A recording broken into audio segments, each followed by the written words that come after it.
अस्सलाम वालेकुम dear students, आज हम शुरू करने जा रहे हैं next article which is 7.2। Of course ये भी जैसे हमें पता है कि एक लेक्चर में खत्म नहीं होने वाला, तो दिस इज 7.2 पार्ट 1 और इसमें इस सेक्शन के अंदर हम वेक्टर्स को स्पेस में विजुलाइज करेंगे और उसकी बाकी की प्रॉपर्टीज देखेंगे। तो let's begin with it. So first of all, in space rectangular coordinate system is constructed. ठीक है जी, स्पेस एक्चुअली क्या है? It consist of rectangular coordinate system और ये आप सामने देख रहे हैं using 3 mutually orthogonal perpendicular axis. ये एक रेड लाइन, ये एक एक्सिस है, this is called X axis. ये आपका एक एक्सिस है, this is called Y axis. और फिर ब्लू में this is called z axis. तो which have origin at the common point. तो ये जो ओ पॉइंट है दिस इज कॉल्ड ओरिजिन। तो ये हमारा एक्स एक्सिस हो गया, ये हमारा वाई एक्सिस हो गया और ये हमारा जी एक्सिस हो गया, right? As the common point of intersection जो है वो हमारा पॉइंट ओरिजिन का हो गया। Okay, when sketching figures we follow the convention that the positive x-axis x-axis points toward the reader, right, and the positive y-axis to the right and positive z-axis point upwards, right? So this is how we'll form the rectangular coordinate system in space. So let's see it more clearly. So as I told you, this red line is x-axis, this green line is y-axis, and this blue line is z-axis, and this green bluish plane is xy plane, right?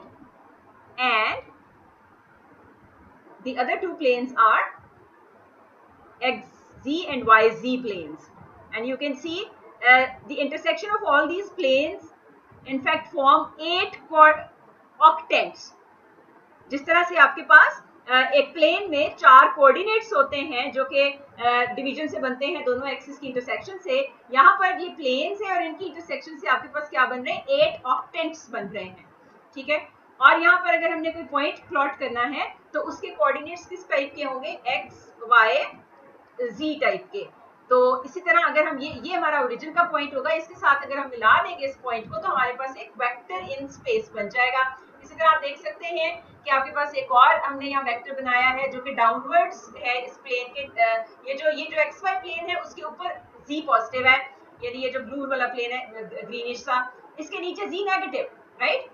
तो इसके एक vector जो हम बना रहे हैं वो नीचे है, एक ये ऊपर हमने एक्स वाई जी सारे पॉजिटिव लेकर ये एक और व्यू है इसका कि आप इस तरह से स्पेस को देख सकते हैं। तो ये हमारी 3D रेक्टेंगुलर कोऑर्डिनेट्स की स्पेस है।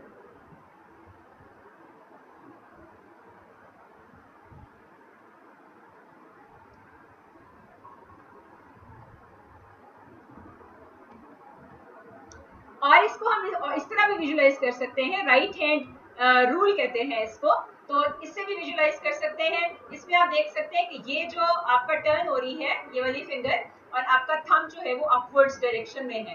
तो ये जो टर्न है इसका, यहाँ ये वाली इसके पैरेलल लाइन जो है वो एक्स एक्सिस है। इधर टर्न होके जो हमारी एक डायरेक्शन बन रही है इसके पैरेलल लाइन आपकी वाई एक्सिस है और अपवर्ड्स जो थंब की डायरेक्शन है वो जी एक्सिस है। So these axes are also labeled in accordance with the right hand rule. So this is called right hand rule. If fingers of right hand pointing in the direction of positive x-axis and curled towards the positive y-axis, then the thumb will point in the direction of positive z-axis perpendicular to xy plane. और यहाँ पर एक और बात याद रखने की है कि आपके पास एक्स वाई प्लेन के अंदर क्या होगा? जी जीरो होगा। अगर आपका एक्स जी प्लेन है तो उसमें आपका वाई जीरो होगा। अगर आपका वाई जी प्लेन है तो उसके अंदर आपका एक्स जो है वो जीरो होगा। इसी तरह कोऑर्डिनेट्स पे भी आप देख सकते हैं, एक्स कोऑर्डिनेट में पॉइंट कैसा होगा? एक्स कोऑर्डिनेट पे पॉइंट होगा x 0 0, इसमें y और z कोऑर्डिनेट दोनों जीरो होंगे। इसी तरह अगर आप y एक्सिस पे कोई पॉइंट लेते हैं तो y एक्सिस पे पॉइंट कैसा होगा? 0 y 0 टाइप, उसमें x और z कोऑर्डिनेट जो है वो 0 होंगे। अगर आप z एक्सिस के ऊपर कोई पॉइंट लेते हैं तो उसके कोऑर्डिनेट्स कैसे होंगे, 0 0 z टाइप, राइट। तो इस तरह से आपका ये एक कोऑर्डिनेट प्लेन है। अब हमने इस स्पेस के अंदर देखना है कि हम किस तरह से वेक्टर्स डिफाइन कर सकते हैं और क्या प्रॉपर्टीज है वेक्टर्स की जो हम ऑलरेडी प्लेन में देख चुके हैं, उन्हीं को एक्सटेंड कैसे कर सकते हैं स्पेस के अंदर। सो लेट्स सी। सो अगेन हम ये हमारे पास तीन जो लाइंस हैं जो कि x एक्सिस, y एक्सिस और z एक्सिस को रिप्रेजेंट कर रही हैं।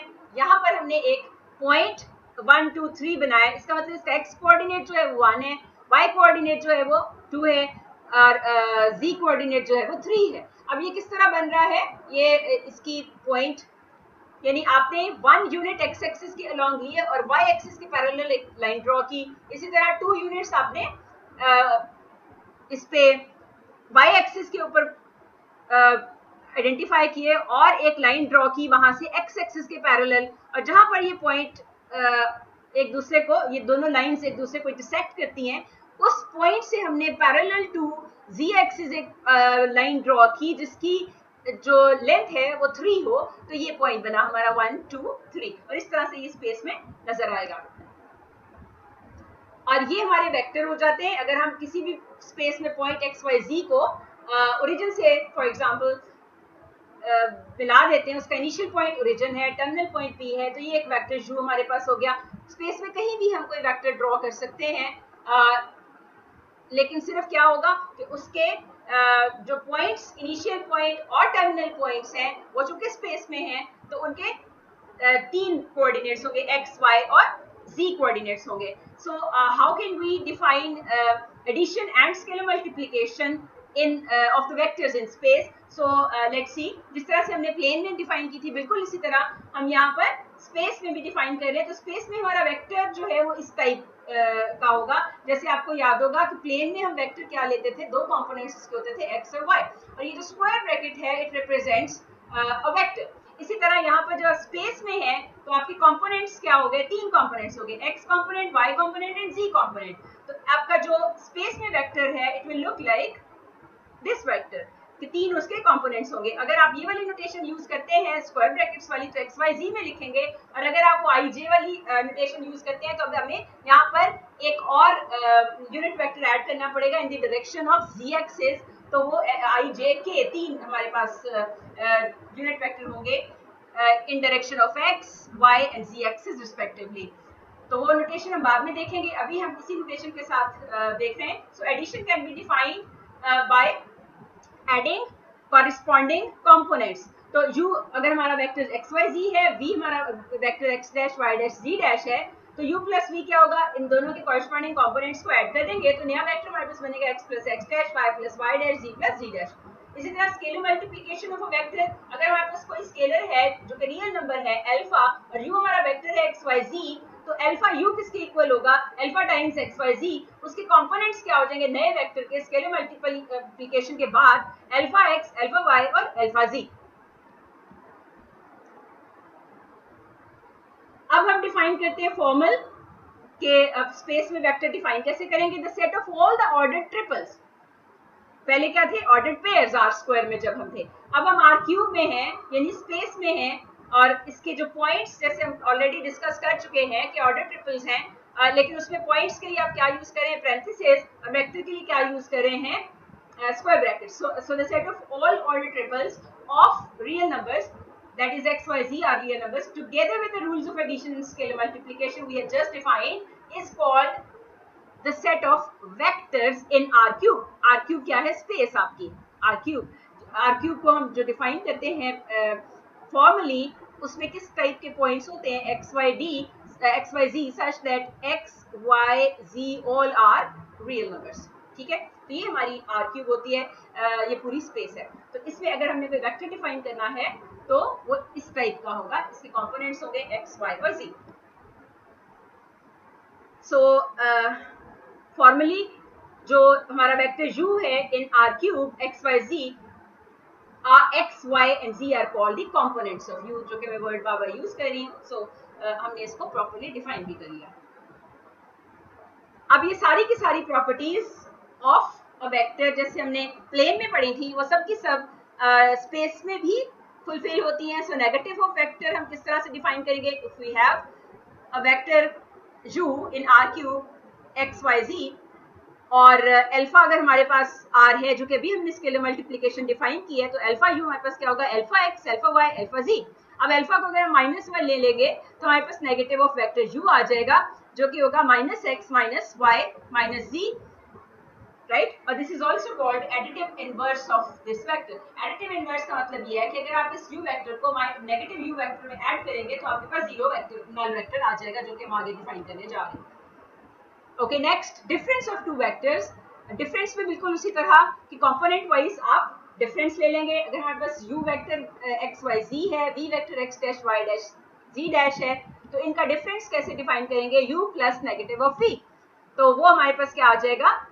X y z plus negative x dash negative y dash negative z dash. और फिर हमने कॉरेस्पॉन्डिंग कंपोनेंट्स को ऐड किया, क्योंकि एडिशन हमने डिफाइन की हुई है ऑलरेडी। तो हमारे पास क्या बन गया? Difference of these two vectors. Now zero vector, zero vector में हम क्या करें? अभी जैसे मैंने आपको बताया था कि अगर आप u और इसका additive inverse negative u add कर दें तो हमारे पास क्या आता है? 0 0 0 according to this definition of difference. तो ये this zero is called, let me underline it because this is vector. So ये जो हमारे पास जीरो वेक्टर आया, this is called zero vector और अ नल वेक्टर। और क्या है जीरो वेक्टर? कब कहेंगे? जब उसके सारे के सारे कंपोनेंट्स जो है ना वो जीरो है, एक्स वाई जी तीनों कंपोनेंट्स जीरो में।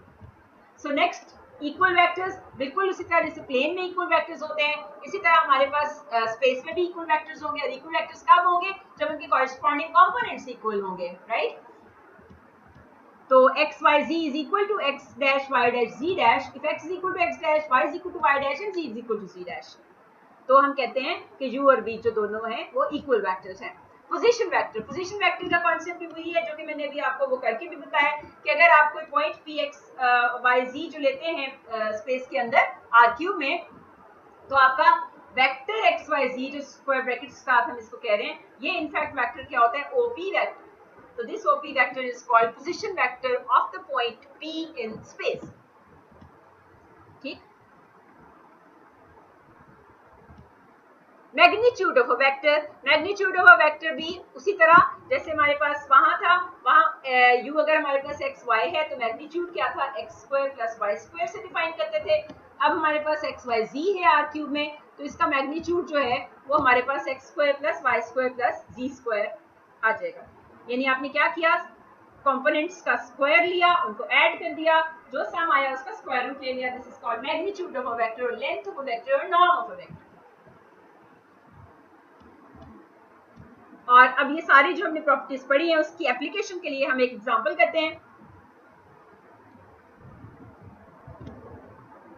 जी, हमारे पास एक वेक्टर v है 2 1 3, यानी इसके कंपोनेंट्स x कंपोनेंट 2 है, y कंपोनेंट 1 है, g कंपोनेंट 3 है। इसी तरह एक और वेक्टर w है -1 4 एंड 0। और हमने फाइंड करना है u प्लस v, मतलब इनको ऐड करना है। सो क्या आएगा? ये वेक्टर ही आएगा, इसलिए हम स्क्वायर ब्रैकेट्स यहाँ पे यूज करेंगे। कॉरेस्पॉन्डिंग कंपोनेंट्स ऐड होंगे, इसका मतलब 2 plus -1 1 plus 4 3 plus 0 and this is equal to 1 5 3। Okay, next हमने क्या इवैल्यूएट करना है? 4v plus 2w। सो 4v मतलब 4 टाइम्स स्केलर मल्टीप्लिकेशन इसमें यूज होगी 1 3 प्लस 2 टाइम्स -1 4 0। स्केलर मल्टीप्लिकेशन और एडिशन दोनों यूज हो रहे हैं। सो पहले हम स्केलर मल्टीप्लिकेशन करते हैं। हमारे पास जो 4b वेक्टर है वो क्या बन जाएगा? 8 4 12 प्लस 2 टाइम्स w वेक्टर हमारा क्या बन जाएगा? -2 8 और इधर आ जाएगा 0। अब इन दोनों को ऐड कर देते हैं तो हमारे पास ये वाला वेक्टर 4v प्लस 2w आ जाएगा। सो 8 माइनस 2 इज 6, 4 प्लस 8 12 और इधर 12 और इधर 0, तो हमारे पास 12 ही बचा। ठीक है जी। सो ये हमारा नेक्स्ट वेक्टर आ गया। सिमिलरली v माइनस w, मतलब हमने इन दोनों को सब्ट्रैक्ट करना है। सो सब्ट्रैक्ट करने के लिए हमने देखा कि उसके कॉरेस्पॉन्डिंग कंपोनेंट्स को सब्ट्रैक्ट कर देते हैं। तो मैं डायरेक्टली लिख रही हूँ 2 माइनस -1 x कंपोनेंट हो जाएगा इस वेक्टर का, और ये वेक्टर तो है ही, तो इसलिए हमने स्क्वायर ब्रैकेट डालना है, ये नहीं भूलना। सो 1 minus 4, 3 minus 0, and this is going to be 2 plus 1, which is 3, 1 minus 4, this is minus 3, and 3 minus 0 is 3. Okay, next क्या करना है जी, v minus v. v minus v is quite obvious, this is going to be a null vector. अभी हमने सीखा कि अगर हम vector में से उसका नेगेटिव माइनस कर देते हैं तो we have null vector, this is the null vector. और आगे हमारे पास इसका मैग्नीट्यूड, इसका मतलब पहले हम v माइनस 2w निकालेंगे, फिर उसका मैग्नीट्यूड लेंगे, तो मैं इकट्ठा ही लिख देती हूँ। v माइनस 2w आप खुद वेरीफाई कर सकते हैं, मैं डायरेक्ट लिखने लगी हूँ। v माइनस 2w 2, इसको 2w हम यहाँ लिख लेते हैं पहले, ताकि वो हमें आसानी हो जाए। 2w is going to be minus 2, 8 and 0। चलो अब हम v माइनस 2w लिख लेते हैं, तो 2 प्लस 2 हो जाएगा ये 4, और 1 माइनस 8, क्योंकि v माइनस 2w करें तो 1 minus 8 is minus 7। Okay, 3 minus 0 is 3। अब हमने इसका मैग्नीट्यूड लेना है, तो इसके मैग्नीट्यूड जब जो हमने डिफाइन किया x square plus Y square plus z square whole square root, तो एक्स here is 4, तो 4 square minus 7 square 3 square, and this is equal to 16 49 plus 9, right, और ये बन जाता है 74।